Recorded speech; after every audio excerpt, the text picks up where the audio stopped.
So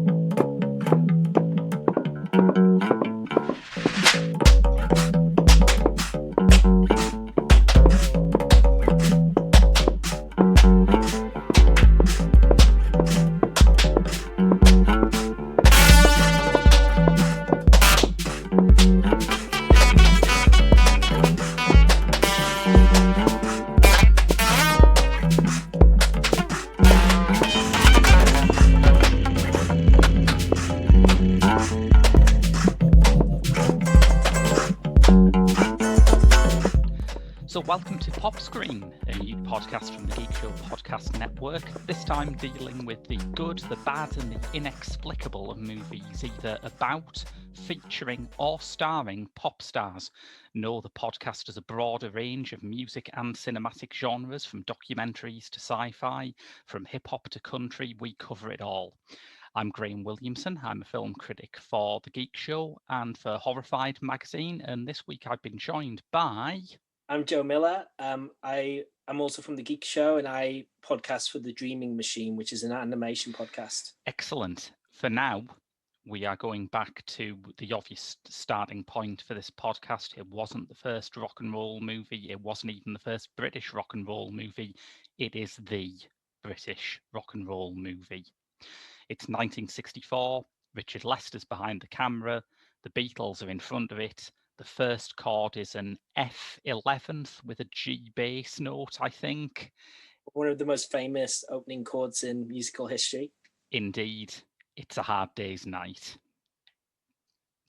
So, first off, I don't like saying I'm a Beatles fan because I always think people would be like justified in responding to that by saying, "You're a Beatles fan? I've never met such an exotic specimen before. Tell me more about this obscure band you like." Yeah. But I am a Beatles fan, and so are you, of course, Joe. I'm definitely a Beatles fan. I was on a Beatles tour taxi in Liverpool with my family, and the tour guide started referring to me for little details and to double check his facts. Yeah, I really am a Beatles fan. And it was great doing this podcast because it's a great chance to watch this film again. I think this film, along with Help and Magical Mystery Tour, bizarrely, were like together. Like I'd watched them so many times as kids, and they really did get me into the Beatles.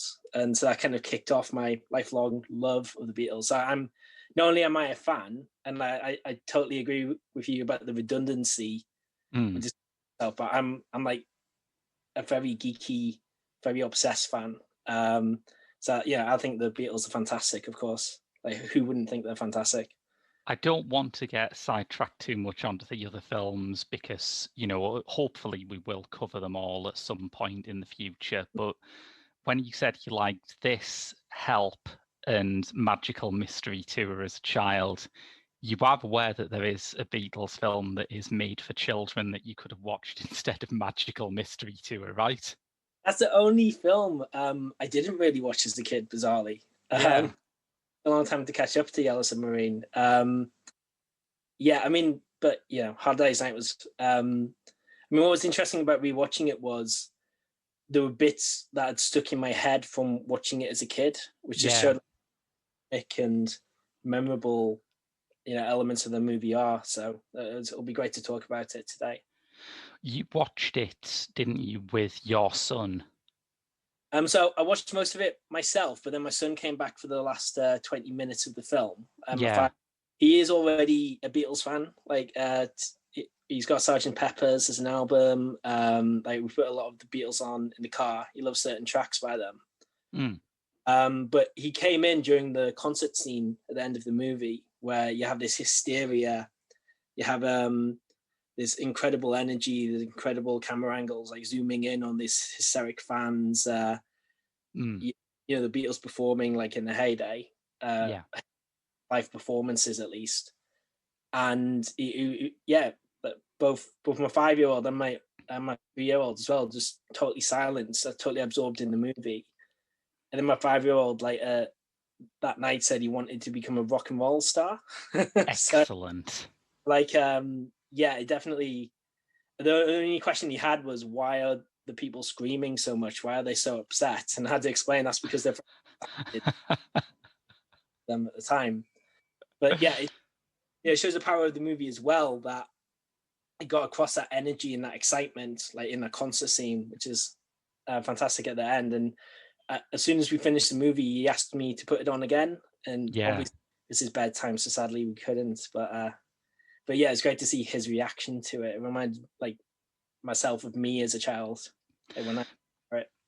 Because the movie has this incredible innocence to it, doesn't it? It's a very pure, very.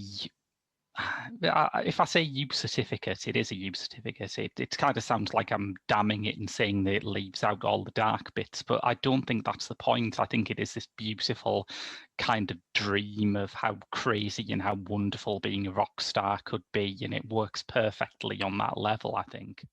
Yeah, I think that's a really good point. It kind of, for me, it kind of has its cake and it eats it, really. So they kind of have this, I mean, they just come across as incredibly cool.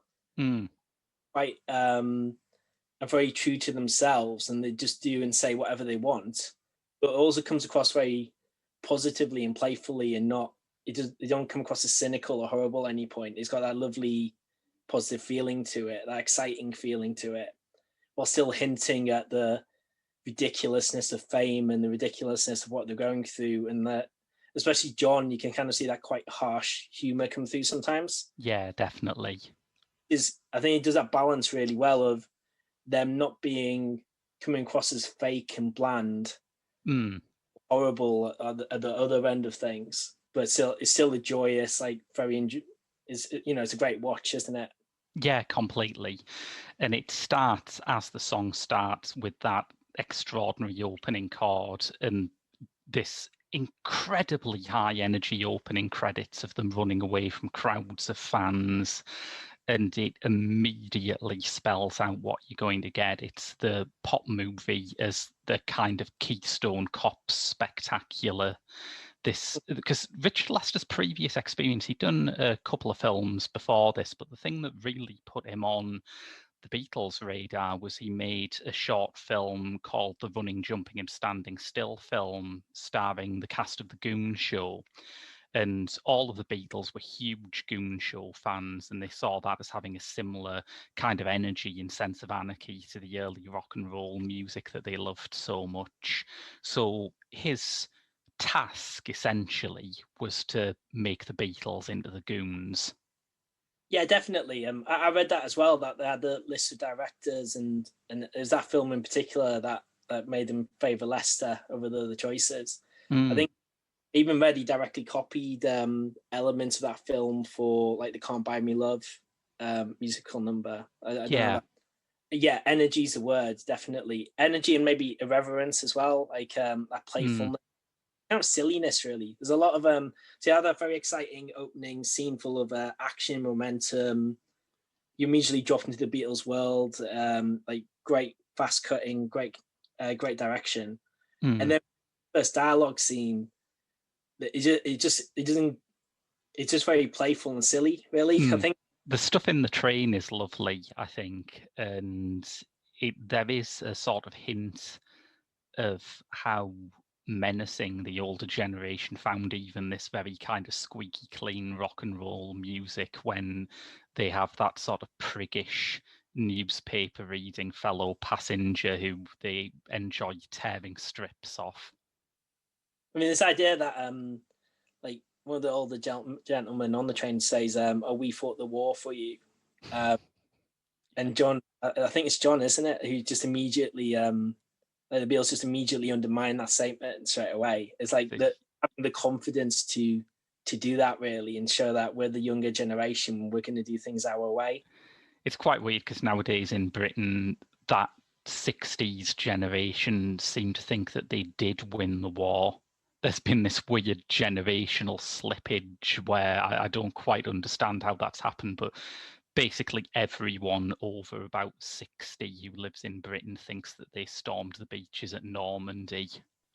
I mean, there's a one time period when that statement might actually be true, to be fair. Like, when the film was made, I guess. Oh, yeah. Yeah, for sure. There's a bit just after that, which I think is interesting. Which song is it they play in the train carriage again? Should have known better. That's it. Yeah, yeah. That's interesting because it's the only musical number that is pure fantasy. It's like when you look at some of the later ones, like If I Fell, you can say, well, if they just walked on set, they wouldn't be able to play that well. They'd need to test the equipment. There's a bit of fantasy there.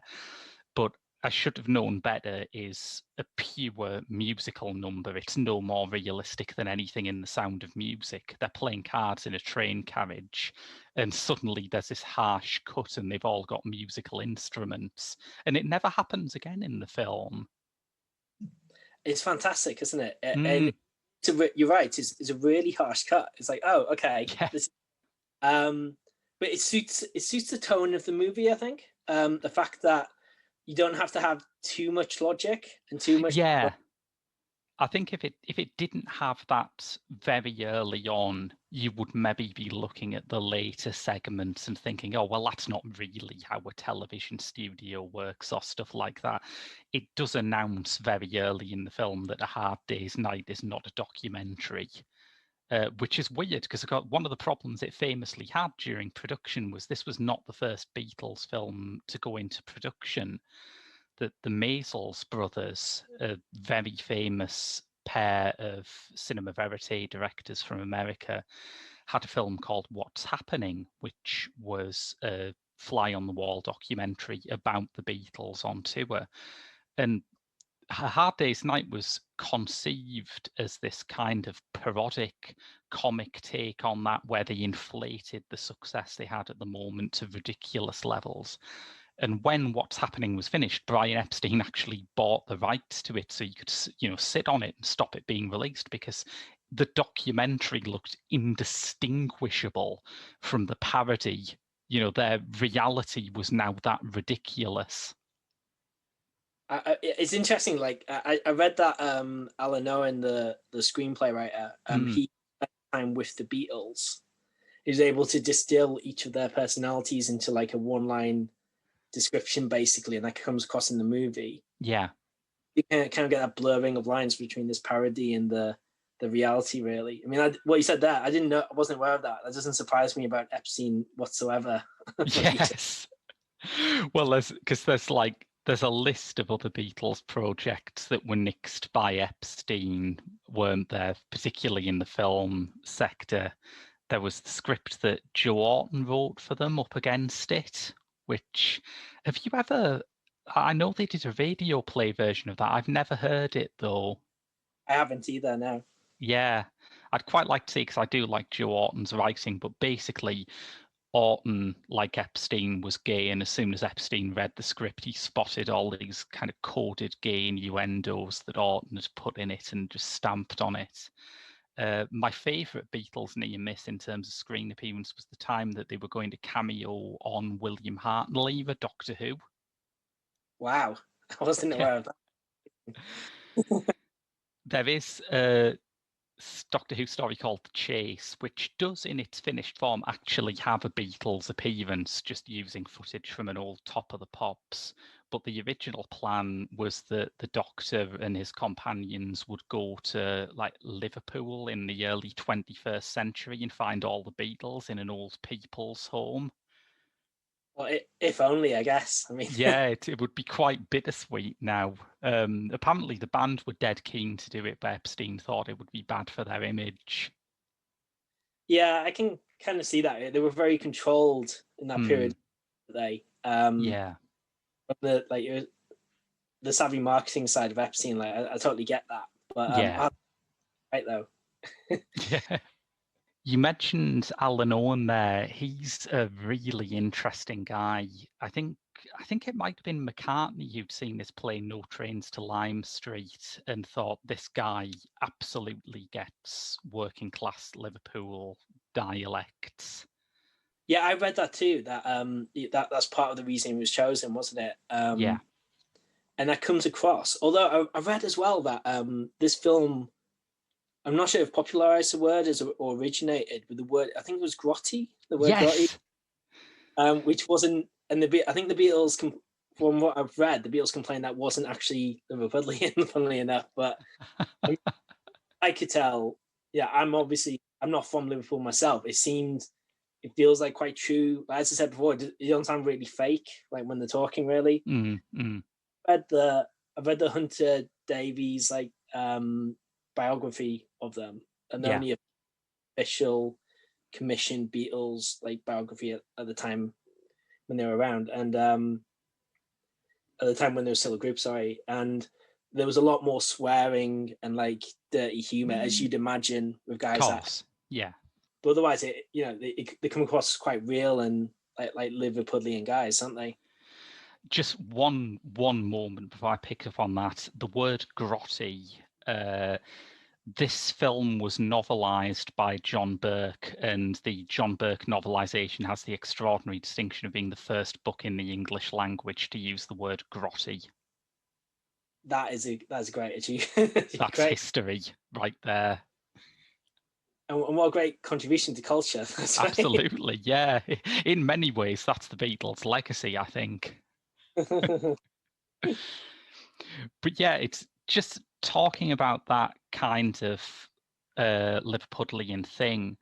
One of the things that is really striking going back to A Hard Day's Night from the perspective of now, where it's nearly 60 years since their first single, and it feels like the Beatles belong to the world. It's remarkable going back to A Hard Day's Night and seeing how much emphasis there was on the idea that these are working class Scouse kids from an Irish background. It really helps contextualize the Beatles in a way that they haven't needed since about the time when they recorded All You Need Is Love.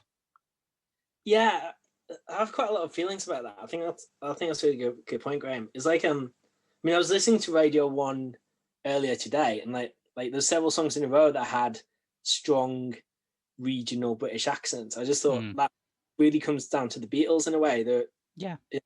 Read and heard they were the first really big mainstream group to do that, right? Routinely, Yeah, and when you listen to 50s British rock and roll, a lot of it is trying to sound American, not out of pretense, but because rock and roll's American. If you sing it, you want to sound like Bo Diddley or someone. So yeah, they broke that stranglehold up. I mean, I think famously as well, with A Hard Day's Night, the United Artists wanted to redub it for the Americans when it came out later in America, which got very short shift from aren't they, I think. But yeah, no, I think that's true. So I think and even though they popularized singing in your normal accent and things, I think the film kind of entrenched that really, and probably you'd imagine that would have had an impact on the popular culture at the time as well, just showing the guys in their true form really. Yeah. And also in terms of the humour of the film, there's a lot of jokes about Northerners going down to London. Yeah, there's a joke about Ringo being unleashed on the South, which I think is great. But also you have this character of Paul's granddad, played by Wilfred Bramble, who is really a sort of vector for that culture, isn't he? He's an absolute representative of that generation of Anglo-Irish Liverpudlians in a way that even at this point, his grandson and the friends he has are kind of cosmopolitan, but he is really culturally specific in a way that it is still quite strange to imagine people from other countries watching this.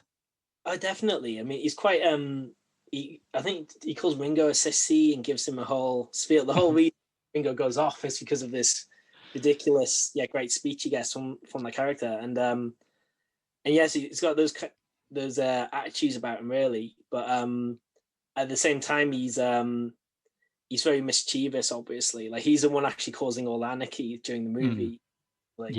And so they have a lot of fun with that character, and you're right. It represents a very specific cultural type, and you don't really see that shown anymore, really. I mean, you mentioned the Ringo bit, the bit where he complains that Ringo spends all his time reading books rather than experiencing life is just for my generation, such a like northern great granddad thing. It's amazing. It's great. It is great. I mean, the only and from the I don't know if plot's too strong a word, but he is like the main driving force for the plot. He gives it the film a focal point to keep it actually moving forward. Really, I think. Yeah, and I think they did a good job making it as plot light as it is. Yeah. It is about as plotty as you can get away with in a film whose main appeal is just here are 2 days in the life of the Beatles. You know, what else do you need? I mean, there's Yeah. so much going on. It's fantastic. And I think the hijinks he gets into are genuinely amusing. Yeah. Even it starts off very strange, like when the reaction to him being Paul's granddad made me think he's just this old guy who's this old gentleman, sorry, who's just going along for the ride and just doing whatever. Yeah. It took me a while to realize, no, that is actually meant to be his grandfather. Yes. And when he steals the tuxedo and goes to that swanky gambling dude, fantastic.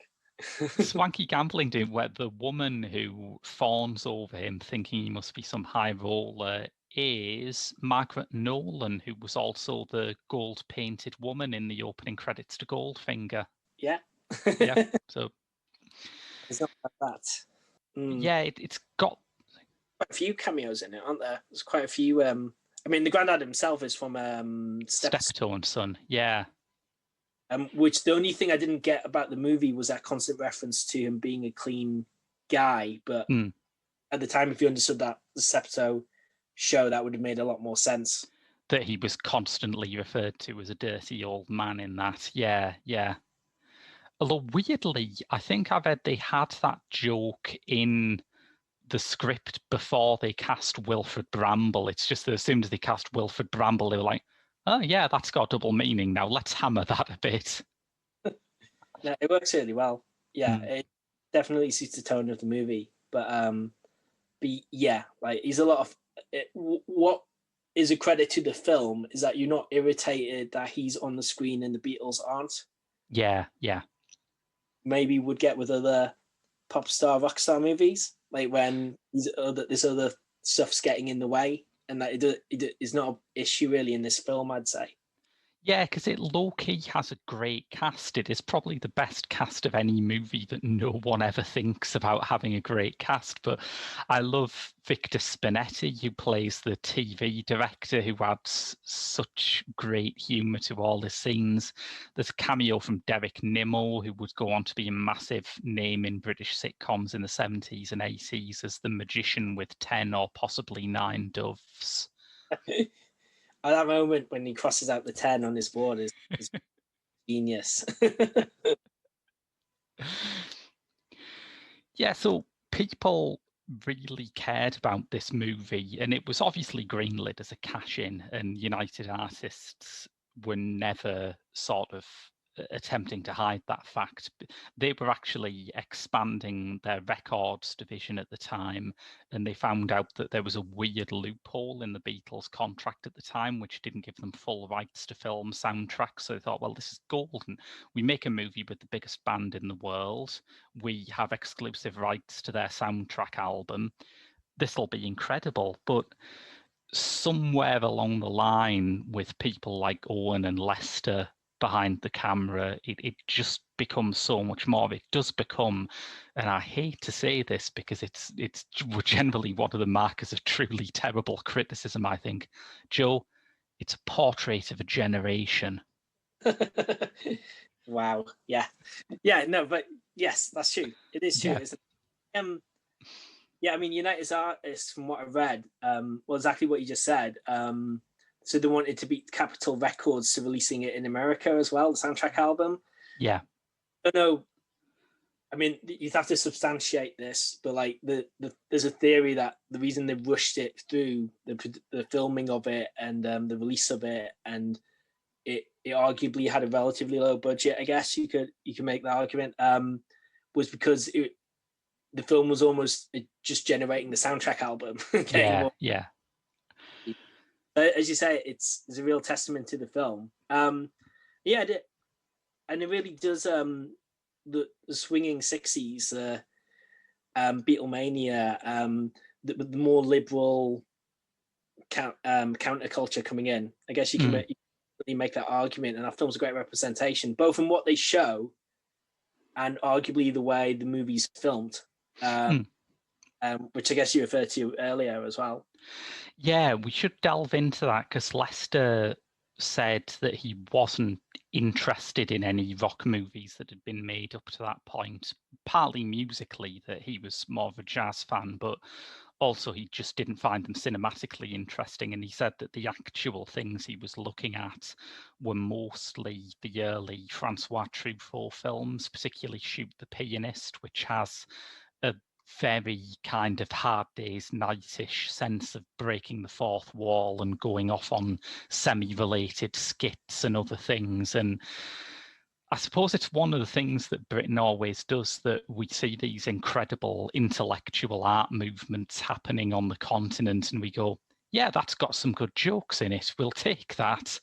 And this is kind of Britain doing that with French New Wave. You know, we looked at the early Truffaut and Godard films, and I'm not sure how anyone looked at like the early Jacques Rivette stuff and thought, this is a laugh riot, but apparently Richard Lester did, and we've got A Hard Day's Night to thank for it. Yeah, I mean, like, thanks to yourself, Graham, because, you know, we watched a lot of movies together. I now understand New Wave a lot better now, I think. You definitely see like echoes of that in Hard Day's Night. Yeah, it's funny, isn't it? Because you think if the Beatles had been around 10 years earlier, someone would have made a Beatles cash-in movie, obviously, because that's established practice by now. But it would have been made in a more conventional style. It wouldn't have had this really anarchic, energetic visual style, because that didn't exist. There's a quote by Louis Malle that I just want to bring up. Louis Malle was also one of that generation of French directors, and his film Zazie on the Metro is like his entry into that kind of 60s counterculture comedy style. And he said, I remember when I saw Richard Lester's first films, I assumed that he'd watched Zazie on the Metro. Now I'm not so sure. It's just a form that had become fashionable and worked very well for young people. It was a very rebellious kind of filmmaking, anticipating the image of the early Beatles.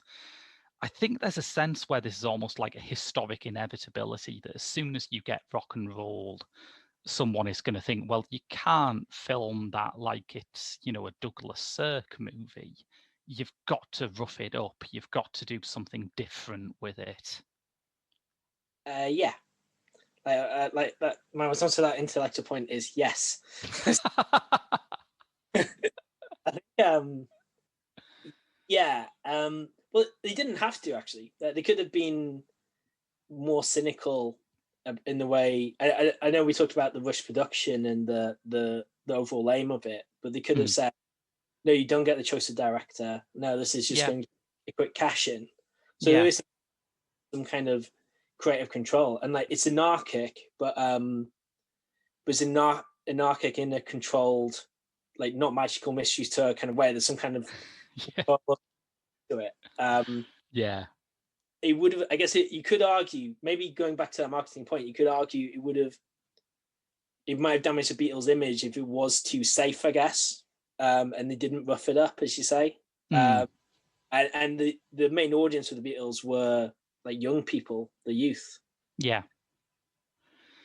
And the Beatles fandom is depicted in this really interesting way in this movie, where it's like the biggest secret society you've ever seen. Anywhere the Beatles are, there is just this crowd of fans, and there's no explanation of how they got there, how they found out where the Beatles were going. No, they're just there, and nobody over 20 has the same power. Yeah.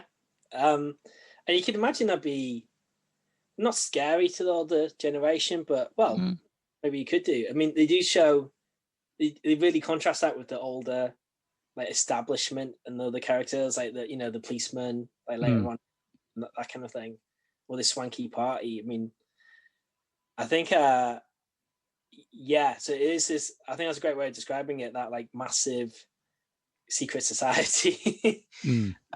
Just this kind of level of fandom was like a new level beyond like anything that had ever happened before, at least in music, or well, in culture more widely. Yeah, yeah.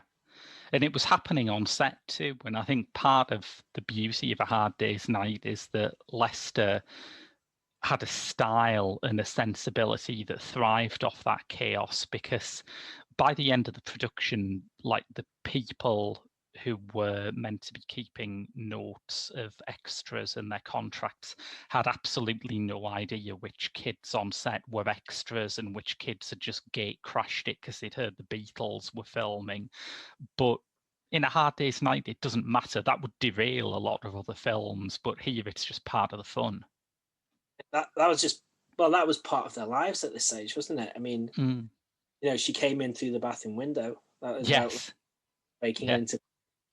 I mean, that was way later after Beatlemania, or the height of Beatlemania. But that was just their lives now. I mean, and it was so young. That's probably like what they were used to and what they understood about their lives. So you just had to roll with it, I guess. The film's probably quite accurate, I think, in that representation. Yeah, absolutely. And I think part of the promise of pop music from the moment it starts is that it's young people talking to young people. And you can certainly see that in the movie. I mean, don't they all look absolutely heartbreakingly young? Heartbreakingly young and heartbreakingly cool. I think. Even though it's obviously a really old movie, like it's like even by the Beatles, it's not the psychedelic color thing. It's like their formal like presentation, but they're just so effortless. At least for me, they were effortlessly. Can't say the word. They were very cool. Ironically, that took a bit of effort. No, I completely agree. It's such an iconic image. The mop tops, the collarless jackets. It's, even if it's not your favorite era of the Beatles, there will always be a part of every Beatles fan who looks at that and thinks, oh yeah, that's the Beatles. That's what they look like. Yeah. I should probably ask at this point, what sort of chapter of Beatles fandom are you? What's your favourite era? Who's your favourite Beatle? My favourite era is the later era, I think, even from when I was a kid. I mean, going back to Magical Mystery Tour, it's funny, like I had a memory of a kid of like being really, really into that movie and I'd get up in the morning to watch it.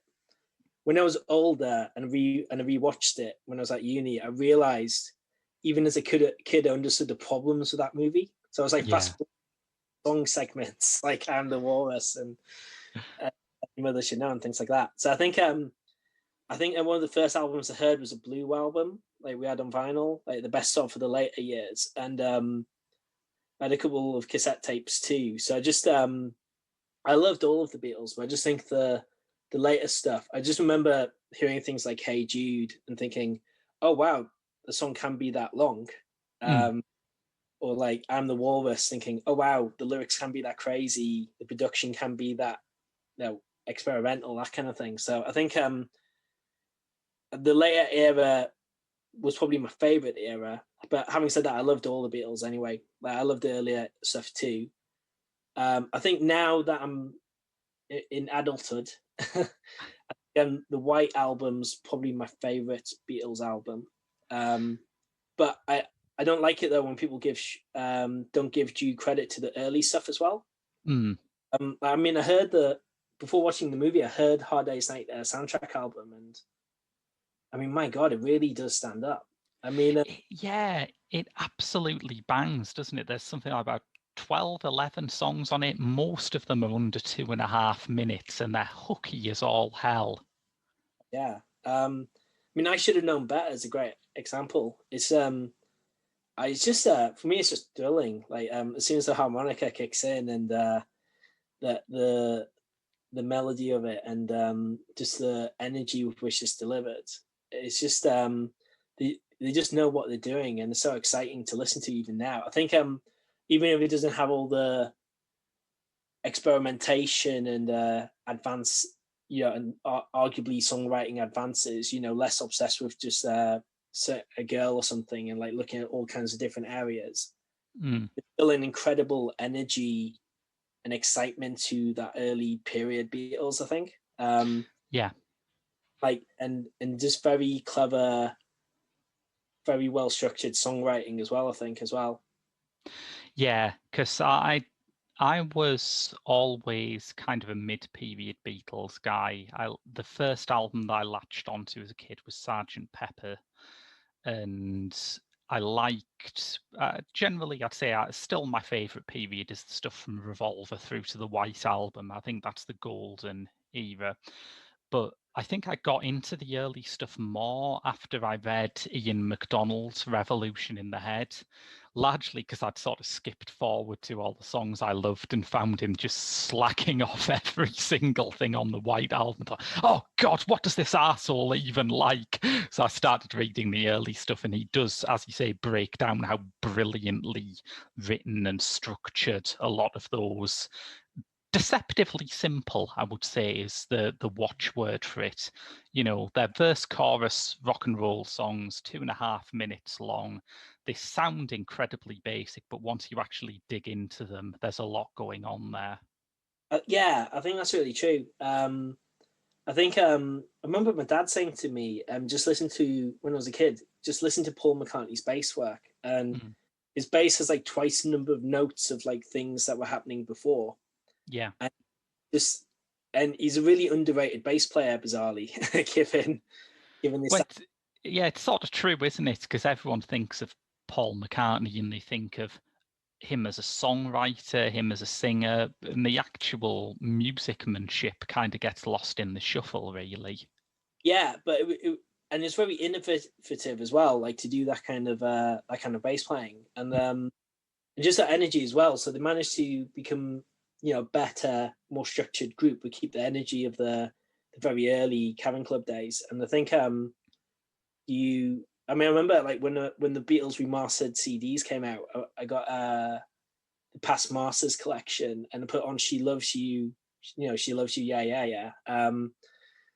And I was like, I know that song, and I know that song inside out. But when the drums kicked in at the start, it really, it didn't make me crash my car. I'm a safe driver. Yeah, it was like, well, oh my God, wow, that is loud, that is energetic, that is, yeah. And they're just very quietly innovative. But yeah, so that it's good not to like underrate that stuff. I mean, having said that, the early stage Beatles, I've never really gotten into any of the covers they did, really. And that's an important point, isn't it, for Hard Day's Night? Because at Hard Day's Night, the album was the first record they did, which was all Beatles originals, which at the time no one, that was something Bob Dylan was doing, but certainly no one in Britain was doing. The Stones weren't doing that. So this was a massive step forward for them as songwriters. Definitely, and it was important to the film. It would have undermined the film. It wouldn't have been as good a film if it did have a cover. I think so. It was a massive. Once again, it was quietly a massive step forward. Really, as you say, every song was a Lennon McCartney song, I think. And it, really, so musically, it really stands the test of time. I think there is like a snatch of George Harrison song in Don't Bother Me. A very small part of Don't Bother Me plays in the club scene, but that's it. And somewhat embarrassingly, even in the end credits, that is listed as a Lennon and McCartney song because they just assumed Lennon and McCartney were the group's songwriters. So yeah, poor George. Yeah, poor George. It wasn't from the Hard Day's Night album, though. That's what I was thinking. But yeah, you're right. The song in the film. I mean, even when they're playing it, you get the sense they don't really value George enough, I think. Don't they even have like an instrumental version of Boys, like during the film as well? remember. This boy, yeah, it's the theme when Ringo goes on his walkabout. Yeah. So it's but once again, it's Lennon McCartney, isn't it? Yeah. But yeah, they do give George Harrison a little moment, as you say, but that's all he gets. It's a shame because George Harrison is my favourite Beatle. I absolutely adore George Harrison. But also he gets one of the funniest scenes in the film, which is the one with the fashion consultant, which is such a brutal attack on that whole sort of pop music marketing industry. And I love the punchline of it with the brand consultant saying, it's okay, we're not really predicted a change in fashion for another 3 weeks yet. And my God, that really stands true today, wouldn't you say? Like, completely. Yeah. Record companies and bands like sweatily chasing after like whatever the latest trends are. It's yeah. Actually, I mean, a credit to the film, like going back to the film, like all 4 Beatles get their standout moments, don't they? Yeah. Classic scene with George, and he comes across as very likable, like in the movie, as you do. I think the most famous one and the one that is indulged the most, it sort of, I won't say it goes on because that sounds like a criticism, but it's clear that everyone's having fun doing it, is the stuff with Ringo going on walkabouts on that lovely kind of really shabby edgelands Thames embankment. I suppose it circles back to my point about the film being a very innocent film, that when he has a day off and decides to go wild as a young rock star in London, he throws a brick in a pond and he sort of has a chat to a school kid, and that's about it.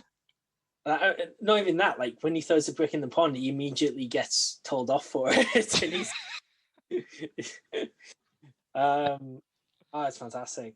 And even when he's in the pub, like just annoying people, he doesn't even lead to a big fight or anything. He's just slightly irritating people, and they politely ask him to leave. So you're right; it's definitely got that innocent quality to it.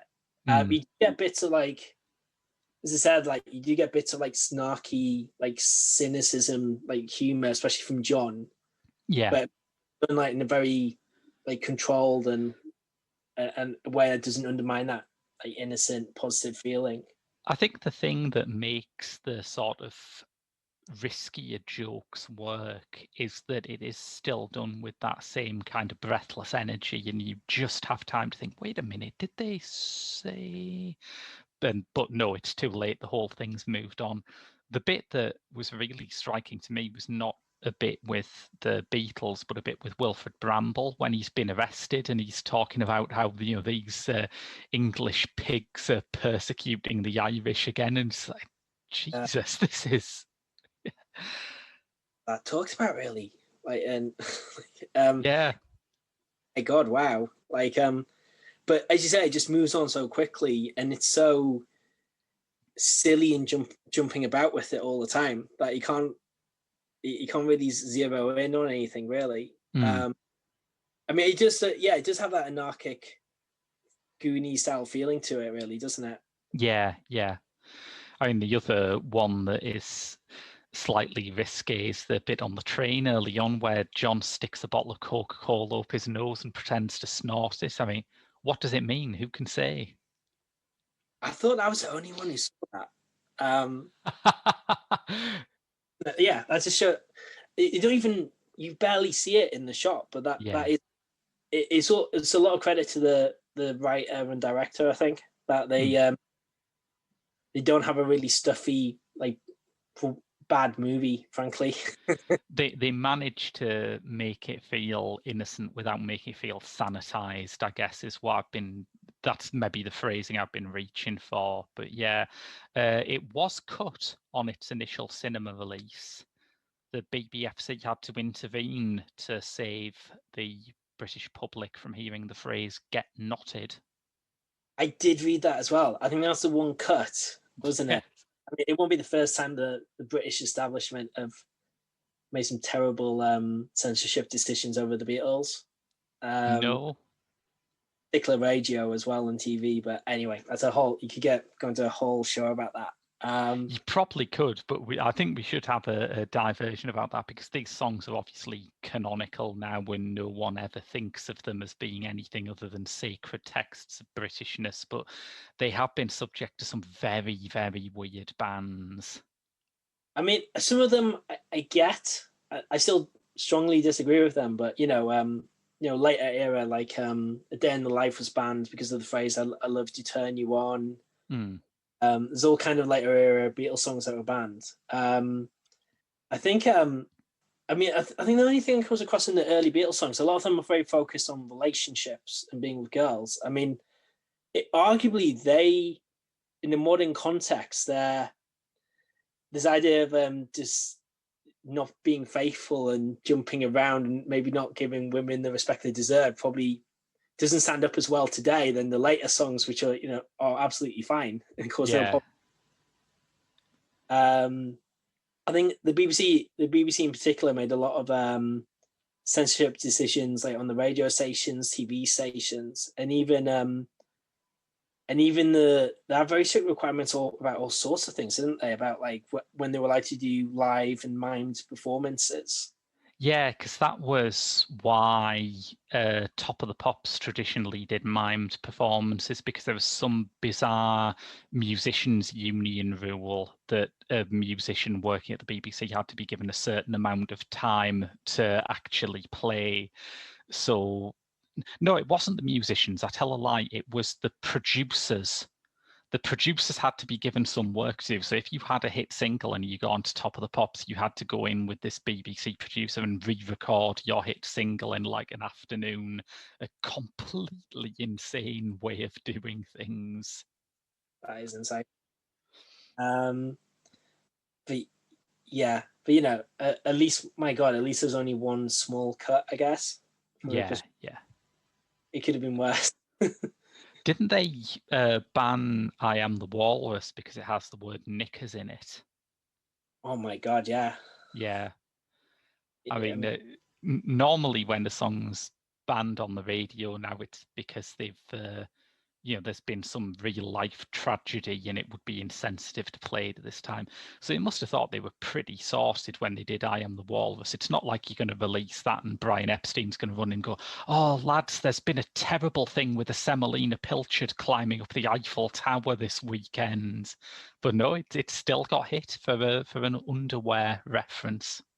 My God. Yeah. Yeah, I mean, it just shows like how out of step like that the hierarchy were, really. I sometimes like to watch things like this and think, can I put myself in the shoes of someone who was like 40, 50 back then? Can I understand why this stuff was terrifying? And I think there are bits of A Hard Day's Night where Harrison and Lennon in particular come across as really kind of menacing in that sort of Harpo Marx way, where it's funny and you enjoy watching it, but this is some seriously antisocial behavior we're laughing at here. Yeah, to be fair, like even on the train, I thought, oh, like it's a little rude to play your music when there's another. I mean, I wouldn't say no to the Beatles, but or just like, yeah, I think a good example of that is when that older gentleman's there, like who fought for them in the war, and they don't even say anything; they just stare at him, like they just face him in their seat and just him uncomfortably. Yes. Yeah, it is quite ominous. Antisocial behavior. It's hilarious. It just cuts to their faces, just like intently staring at him. I think Paul even says good, like hello to him, like politely, but it's just you can kind of see why it's just not respecting the norms and the conventions and the hierarchies of the society they were in. Mm. And to be alongside that, it probably just seemed like they were a boy band in a sense, like when maybe they were viewed as a flash in the pan or just like some noisy music for the youngsters. Like, I mean, maybe deserved the respect in the first place anyway. Well, there are some fabulous reviews from the time where it did get very good reviews, mostly. Famously, Andrew Sarris, the extremely powerful critic of The Village Voice, said it was the Citizen Kane of jukebox musicals. But there is this fantastic review from The New Yorker. I think we both like The New Yorker, but it's a bit fusty, right? Right. It's great if you want to know exactly about everything about changes to the state legislature in Iowa. It's great, but The things not. you have to you. I know all about the farming politics of Iowa in Excel.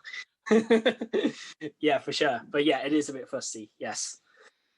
So at the time, their critic Brendan Gill wrote, "Though I don't pretend to understand what makes these four rather odd-looking boys so fascinating to so many scores of millions of people, I admit I feel a certain mindless joy stealing over me as they caper about uttering sounds."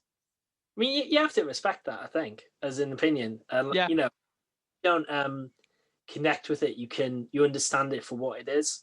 yeah. Level. It's less snooty than David Denby giving a terrible review to the new Coen Brothers film, which is what they publish now. Yeah. So yeah, that is the founding text of the pop movie A Hard Day's Night. Do we have any final thoughts before we close up for the week? I guess what was also credit to the movie. Last thing I'd probably say is as well as that innocence, that positivity, that excitement. It's quite artistic in a way. I think like when the song "If I Fell," the way that's filmed is fantastic, and you really do get sucked into the moment with it. Yeah. They never lose sight of respecting the music, I think.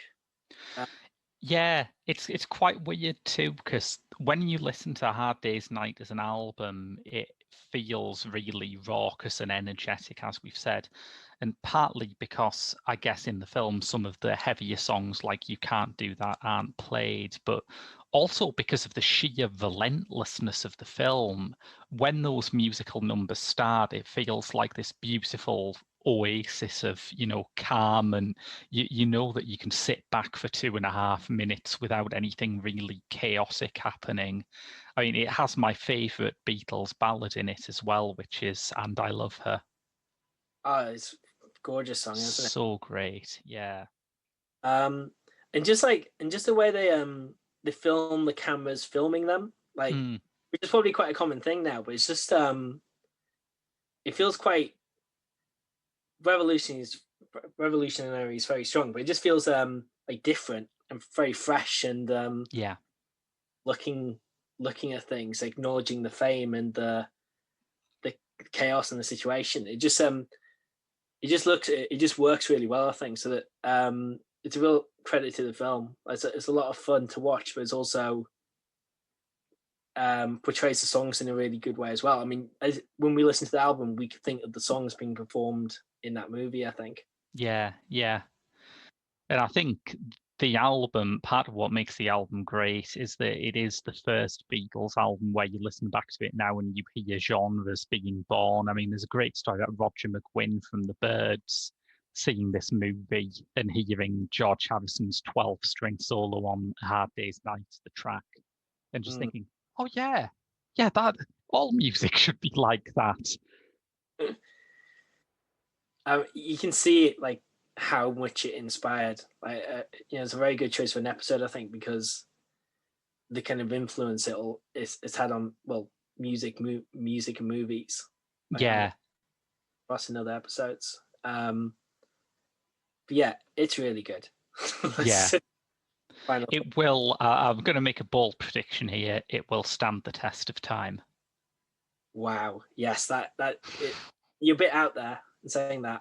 But yeah, it's great. And as you started off by saying, I mean, the fact my 5-year-old was excited by it, this old black and white movie, like, is a good sign, I think. Like Completely. it feels Yeah. fresh. It really has stood the test of time, I think. You have shamefully ducked the question of who your favourite Beatle is, by the way. It's a bit shaming. It was half knowingly that I ducked that question. I think as a kid, this is a kid who, as a birthday treat, got taken to Liverpool to the Beatles Museum and could get a badge of his favorite Beatle. Like obsessed, like with the Beatles. I made collages of like the photos and like song lyrics, things like that. Ringo was my favorite as a kid. Well, that's lovely, because Ringo is, no pun intended, Ringo is an absolute star in this. He is really great. I know it's a common quote, but he's not even the best drummer in the Beatles. That's harsh. I think he's actually a really good drummer. Today, he's an excellent drummer, but yeah, it's like not necessarily the person you latch onto if you're looking at the impact. And he's even like presented in the film like quite like they make fun of him like in the film even, but he gets more fan mail than the others, right? Yeah, that is a nice twisty joke, isn't it? Yeah. I think as well he narrated Thomas the Tank Engine. He did, yes. Probably had an influence on him being my favorite Beatle at the time. Yeah. So my favorite Beatle is Ringo. I mean, they're all fantastic, but yeah. For me, I don't remember if I had a favorite Beatle as a kid. I'm not sure about that, but as an adult, my favorite Beatle is George Harrison, who I love so much. He reminds me so much in his looks and in the fact that my dad had all his records. He reminds me a lot of my dad, and I think his guitar sound is extraordinary, unparalleled. There's never been anyone who had a better signature guitar sound than George Harrison. Another underrated element of the Beatles, for sure. Yeah. Like you just think of all, not just the melody lines, but you say the sound of it. Yeah, incredible. He's such an integral part of the Beatles. Yeah, I completely agree. I absolutely love that man. So yeah, that's the first episode. That went well, I thought. That's great. I really enjoyed that. Yeah. So just to remind the listeners, Joe, where can people find you ordinarily? So we're both part of the Geek Show. So I'm part of the Geek Show's animation-focused podcast, The Dreaming Machine. So we do a lot of fun stuff, like lots of tips for cartoons to get into, lots of reviews of classic as well. So definitely check us out, The Dreaming Machine, which is part of the Geek Show. And I myself am a film critic for the Geek Show website. I do written reviews for there. I write for Horrified magazine. And of course, I do Pop Screen, where we'll be back next week with another band and another movie. But until then, I've been Graham. I've been Joe. And we'll see you next week.